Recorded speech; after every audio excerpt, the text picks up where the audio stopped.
మన దేశం మొత్తం మీద ఎన్నికల ప్రక్రియలో అసలైన ఘట్టం ఓట్ల లెక్కింపు ప్రక్రియ. ఇదే కీలకమైన దశ. ఈ క్రమంలో ఒక ఈవీఎం లెక్కింపు పూర్తయిన తర్వాతే మరొక ఈవీఎం తీసుకోవాలని, వీలైనంత త్వరగా ఖచ్చితమైన ఫలితాలను ప్రకటించేందుకు తగిన ఏర్పాటు చేయాలని, పాసులు లేని వారిని కౌంటింగ్ సెంటర్ల వద్దకు రానివ్వవద్దని, ఇందుకోసం పటిష్టమైన వ్యవస్థను ఏర్పాటు చేసుకోవాలని, ఓట్ల లెక్కింపు ప్రక్రియను పూర్తిగా పారదర్శకంగా నిర్వహించాలని రాష్ట్రాల సీఈఓలకు, ప్రధాన ఎన్నికల అధికారులకు కేంద్ర ప్రధాన ఎన్నికల కమిషనర్ రాజీవ్ కుమార్ ఆదేశించారు.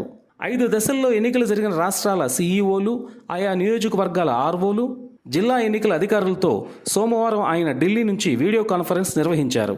ఎన్నికల కమిషన్ జ్ఞానేశ్వర్ కుమార్, డాక్టర్ సుఖ్బర్ సింగ్తో కలిసి రాజీవ్ కుమార్ ఓట్ల లెక్కింపుకు తగిన ఏర్పాట్లపై సమీక్ష నిర్వహించారు. ఈ సందర్భంగా ఆయన మాట్లాడుతూ అందరి సమిష్టి కృషితో దేశవ్యాప్తంగా ఎన్నికలు విజయవంతంగా జరిగాయని అభినందించారు. అదే స్ఫూర్తితో జూన్ 4న జరిగే ఓట్ల లెక్కింపు కార్యక్రమాన్ని కూడా విజయవంతం చేయాలన్నారు. ఓట్ల లెక్కింపు రోజున ఈవీఎంలు భద్రపరిచిన స్ట్రాంగ్ రూముల వద్ద జనసాంద్రత విషయంలో అప్రమత్తంగా ఉండాలని ఆదేశించారు. పాసులు లేకుండా ఎవరిని అనుమతించవద్దని స్పష్టం చేశారు.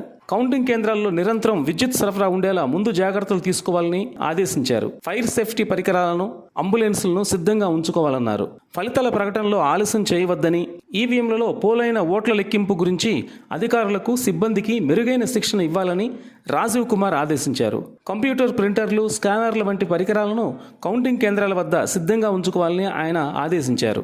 ఓట్ల లెక్కింపు సమయంలో ఈవీఎంలు ఎడాపెడా పడేయకుండా ఒక క్రమ పద్ధతిలో తీసుకురావాలని స్పష్టం చేశారు.